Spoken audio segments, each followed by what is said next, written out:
প্রথম দেখাতেই মনে হবে সময় যেন থমকে গেছে ১৪০০ বছর আগে। রাজধানী ঢাকার ধানমন্ডির তাকুয়া মসজিদ প্রাঙ্গণে পা রাখলেই চোখের সামনে জীবন্ত হয়ে ওঠে নবীর যুগের সেই পবিত্র সময়। মুহূর্তেই মনে হয় যেন আমরা ফিরে গেছি প্রিয় নবী হযরত মুহাম্মদ সাল্লাল্লাহু আলাইহি ওয়াসাল্লামের যুগে। এক এমন সময় যখন ইসলামের আলো ছড়িয়ে পড়েছিল সমগ্র আরব উপদ্বীপে, যখন মানবতার শ্রেষ্ঠ শিক্ষক নিজ হাতে গড়ে তুলেছিলেন ইসলামী সভ্যতার ভিত্তি। এই অসাধারণ দৃশ্যটি যেন ঢাকার বুকে এক টুকরো মদিনা। এখানে নির্মিত হয়েছে রাসূল সাল্লাল্লাহু আলাইহি ওয়াসাল্লামের যুগের সেই সরল পবিত্র পরিবেশের এক বাস্তব প্রতিরূপ। প্রিয় নবী হযরত মুহাম্মদ সাল্লাল্লাহু আলাইহি ওয়াসাল্লাম যেভাবে অতি সাধারণ এক ঘরে বসবাস করতেন, সেরকম কাঠের তৈরি খাট, খেজুর গাছের পাতার ছাউনি, কাঁচা মাটির দেওয়াল সবকিছুই হুবহু তুলে ধরা হয়েছে। দর্শনার্থীরা বলছেন দৃশ্যটি দেখা মাত্রই যেন মনের পর্দায় ভেসে ওঠে মহানবীর জীবনের নিঃস্বার্থতা, ত্যাগ আর সংযমের বার্তা। এর পাশেই ফুটিয়ে তোলা হয়েছে মসজিদে নববীর আদলে তৈরি একটি স্থান,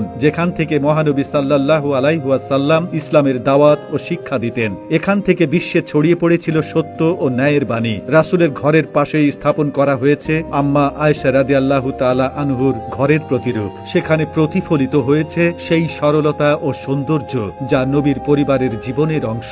মরুপ্রান্তের আবহ তৈরি করতে চারিদিকে সাজানো হয়েছে খেজুর গাছ, বালির ঢিবি আর পাশে একটি ছোট কূপ, যেখানে থেকে সাহাবীরা পানি তুলে পান করতেন। আবার রয়েছে যুদ্ধের সময় ব্যবহৃত নবীজির তাঁবুর প্রতীকী নির্মাণ, যা দর্শকদের মনে করিয়ে দেয় ইসলামের সংগ্রামী সূচনাকালের ইতিহাস। দৃশ্যটি দেখা মাত্রই অনেকে আবেগ আপ্লুত হয়ে পড়েন। কেউ নীরবে চোখের জল ফেলছেন, কেউ আবার গভীর ভাবনায় হারিয়ে যাচ্ছেন নবীর যুগের কল্পনায়। মনে হয় যেন সত্যিই উপস্থিত আছেন রাসূল সাল্লাল্লাহু আলাইহি ওয়াসাল্লামের যুগে, যেন তাঁর ঘর, তাঁর মসজিদ, তাঁর জীবনের বাস্তব ছোঁয়া পাওয়া যাচ্ছে এই আধুনিক ঢাকা শহরেই। প্রতিদিন হাজার হাজার মানুষ ধানমন্ডির তাকুয়া মসজিদে ভিড় জমাচ্ছে এই দৃশ্যটি দেখার জন্য। পা ফেলারও জায়গা নেই। কেউ পরিবার নিয়ে, কেউ বন্ধুর হাত ধরে আসছেন কেবল এক ঝলক সেই ঐতিহাসিক দৃশ্য দেখতে। অনেকে বলছেন আমরা মক্কা মদিনা যেতে না পারলেও অন্তত এখানে এসে মনে হচ্ছে যেন সেই পবিত্র ভূমির স্পর্শ পেলাম। বাংলাদেশের মুসলমানদের হৃদয়ে মক্কা মদিনা নিয়ে যেই গভীর ভালোবাসা ও আকাঙ্ক্ষা, এই প্রদর্শনী যেন সেটিকে